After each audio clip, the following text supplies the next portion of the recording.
ఓం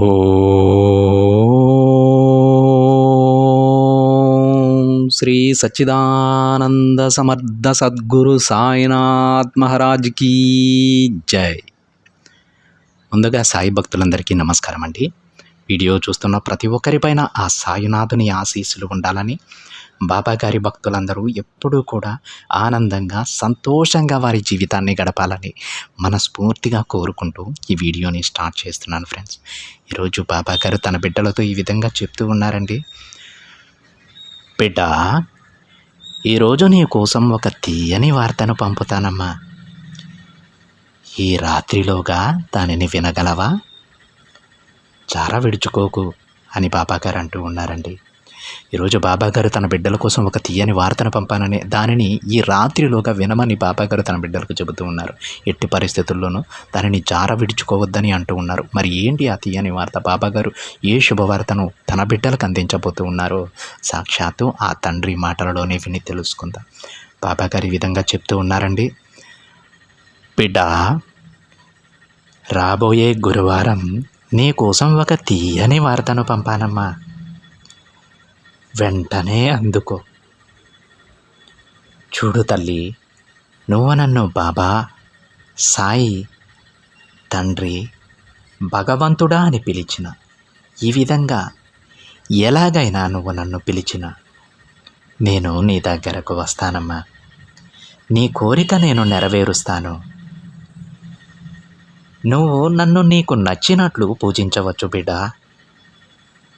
దానికి ఎలాంటి మినహాయింపులు లేవు. నన్ను ఈ విధంగానే పూజించాలి అని నేనేమీ కూడా ఆంక్షలు పెట్టలేదు తల్లి.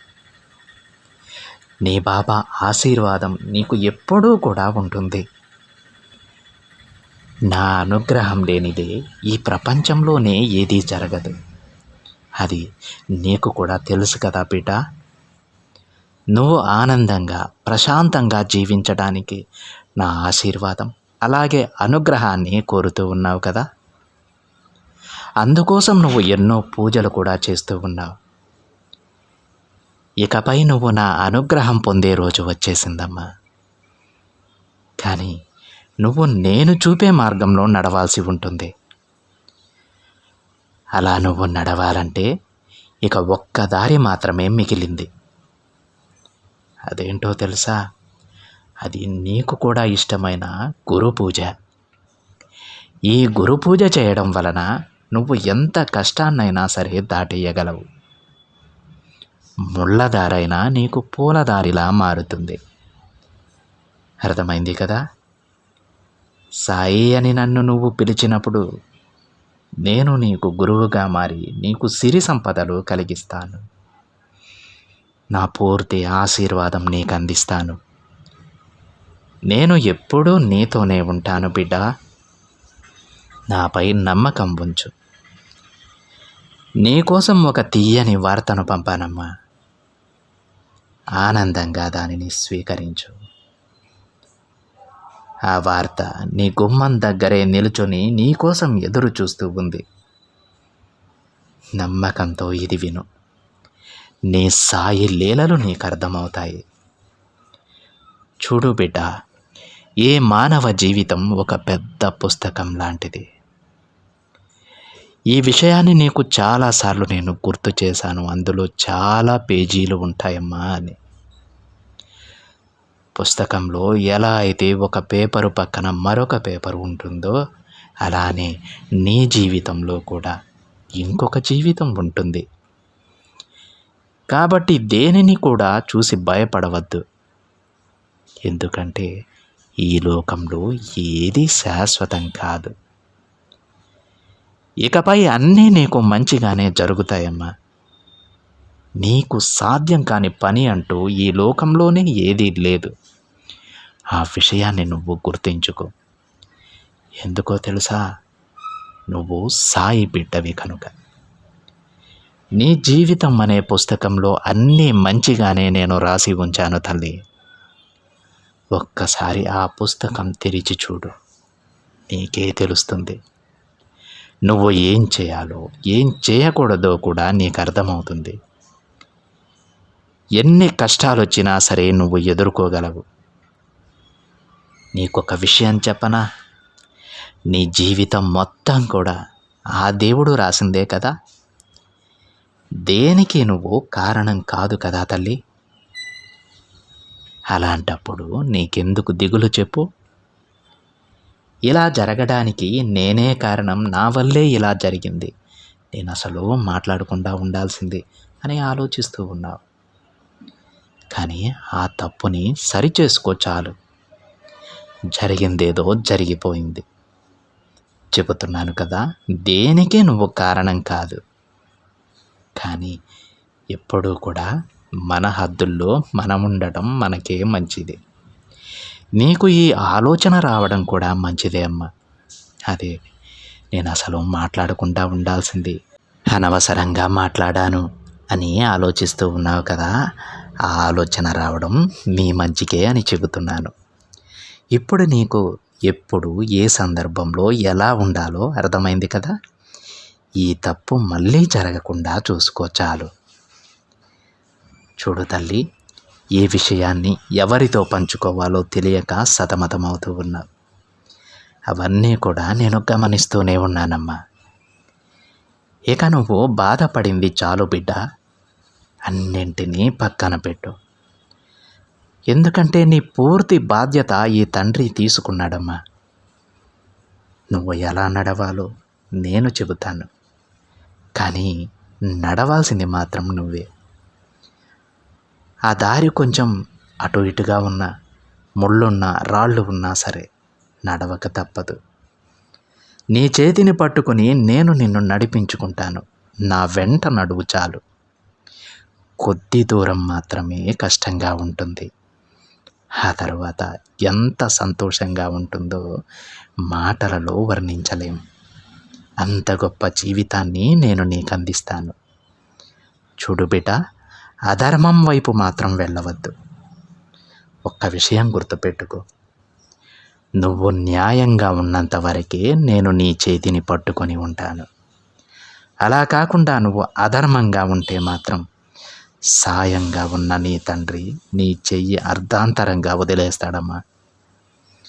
కాబట్టి ఎప్పుడూ న్యాయంగా ఉండటానికి ప్రయత్నించు. తెలిసి తప్పు చేయొద్దని మాత్రమే నేను చెబుతున్నాను. తెలియక తప్పు చేసినా వాటిని సరిదిద్దుకునే మార్గం నేను చెబుతాను బిడ్డ. కానీ తెలిసి మాత్రం ఎవ్వరికీ అన్యాయం చేయవద్దు. నువ్వు నమ్మిన దాని వైపే నడు, మంచిగానే జీవించు, ఈ తండ్రిపై నమ్మకం ఉంచు. ఎలా అంటే అలా జీవిస్తాను అంటే అది జీవితం కాదు తల్లి. నా బిడ్డవైన నువ్వు న్యాయంగానే జీవించాలి. అంటే ధర్మం, న్యాయం, నిజాయితీ వీటిల్లోనే నువ్వు జీవించాలి. నీకు నచ్చినట్లుగానే జీవించాలి. ఎన్ని రాళ్ళు, రప్పలు, ముళ్ళు ఎదురైనా సరే అస్సలు ఆగకూడదు, దారి తప్పకూడదు. ఈ విధంగా నువ్వు ఎన్ని రోజులైతే జీవించగలవో అన్ని రోజులు ఈ తండ్రి నీకు తోడుగా ఉంటారు. ఎలాంటి కష్టం ఎదురైనా నేను నీకు సాయంగా నిలబడతానమ్మా. అర్థమవుతుందా? నేను చెప్పాను కదా తల్లి, ధర్మం వైపు కొద్ది దూరం మాత్రమే రాళ్ళు రప్పలు ఉంటాయి. ఆ తర్వాత నీకు అంతా సంతోషమే ఉంటుంది. అధర్మం మొదట మంచిగా కనిపించినా ఆ తరువాత అష్ట కష్టాలు పడాల్సి ఉంటుంది. అందుకే తెలిసి తప్పు చేయవద్దని నా బిడ్డకు నేను చెబుతూ ఉన్నాను. అర్థమవుతుందా? అయితే బిడ్డ, ఎప్పుడూ నమ్మకంతో ఉండు. అన్నీ నీ సొంతమవుతాయమ్మా. నమ్మకంతో ఉంటే తప్పకుండా గెలుపు కూడా నీ సొంతమవుతుంది. అతి త్వరలోనే నువ్వు కోరింది నేను అందిస్తాను. కాస్త ఓపికగా ఉండు, అన్నీ నేను చూసుకుంటాను, సరేనా అని బాబాగారు అంటూ ఉన్నారండి. ఈ విధంగా ఈరోజు బాబాగారు తన బిడ్డలకు వారు నడవాల్సినటువంటి మార్గాన్ని చెప్పారు. అదేవిధంగా గురువారం రోజు ఒక తీయని వార్త నీ కోసం ఎదురు చూస్తూ ఉంటుందమ్మా. ఆ వార్తను అందుకోమని కూడా బాబాగారు అంటూ ఉన్నారు. బాబాగారు చెప్పినటువంటి ఈ దారిలో నడిస్తే అది ఎంత కష్టమైనా సరే దాని నుంచి బయటపడేటువంటి మార్గం బాబాగారు చూపిస్తారు. మార్గం చూపించడం కాదు, మన చేతిని పట్టుకొని మరి ఆ తండ్రి నడిపించుకుంటారు. ఎప్పుడైతే తెలిసి తప్పు చేస్తామో ఆ రోజు అర్ధాంతరంగా చెయ్యి వదిలేస్తానమ్మా అని బాబాగారు చెబుతూ ఉన్నారు. ఎందుకంటే మన వల్ల ఎవరూ కూడా బాధపడకూడదండి, ఎవరిని కూడా మనం కష్టపెట్టకూడదు. తెలియక కొన్ని తప్పులు చేస్తూ ఉంటాం, వాటిని పరిపాటి కాదు అవి, బాబాగారు వాటిని పట్టించుకోరు. దానికి పరిహారం కూడా బాబాగారు చెప్పుకుంటారు, ఎందుకంటే అది మనకు తెలియకుండా జరిగింది కాబట్టి. కానీ తెలిసి క్రూరంగా ఆలోచించి ఒకరిని ఇబ్బంది పెడితే మాత్రం బాబాగారు ఊరుకోరండి. మిగతా వాళ్ళ విషయంలో ఎలా ఉన్నా సరే తన బిడ్డల విషయంలో మాత్రం చాలా కఠినంగా వ్యవహరిస్తారు బాబాగారు. ఎన్ని కష్టాలు ఎదురైనా సరే బాబాగారి పైన నమ్మకం ఉంచి ధర్మ మార్గంలో నడుస్తామో అన్ని రోజులు మనం బాబాగారికి ఇంకా దగ్గర అవుతాం.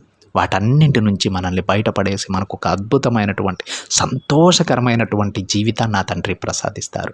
కష్టాలు కొద్ది రోజులు మాత్రమే ఉంటాయండి, వాటిని ఓపికతో భరించాలంతే. వాటి నుంచి బయటపడే మార్గం ఆ తండ్రి చూపించుకొని గొప్ప భవిష్యత్తును కూడా ఆ తండ్రి తన బిడ్డలకు అందిస్తారు. మన జీవితాన్ని ఎప్పుడూ ఆ తండ్రి రాసేసి ఉంచారు. ఎంతో అందమైనటువంటి భవిష్యత్తు మన కోసం ఎదురు చూస్తూ ఉంది. దానికోసం మనం నమ్మకంతో ఓపికగా బాబాగారు చూపినటువంటి మార్గంలో నడవాలి. ఇదొక్కటే మనం చేయాల్సింది. అర్థమవుతుందా? మరి గురువారం బాబాగారు అందించేటువంటి ఆ తీపి వార్త కోసం ఎదురు చూస్తూ ఆ వార్తని వెంటనే అందుకోండి ఫ్రెండ్స్. ఇదండి ఈరోజు బాబాగారి సందేశం కనుక మీకు నచ్చినట్లయితే ఒక చిన్న లైక్ చేయండి ఫ్రెండ్స్. మరింత మంది మన బాబాగారి భక్తులకైతే ఈ సందేశాన్ని షేర్ చేయడానికి ట్రై చేయండి. మొదటిసారిగా ఛానల్ని చూస్తున్న వాళ్ళైతే తప్పకుండా సబ్స్క్రైబ్ చేసుకుని పక్కనే ఉన్న బెల్ ఐకాన్ని యాక్టివేట్ చేయండి. మరొక బాబాగారి సందేశంతో మరొక వీడియోలో కలుద్దాం. అంతవరకు ఓం సాయిరామ్.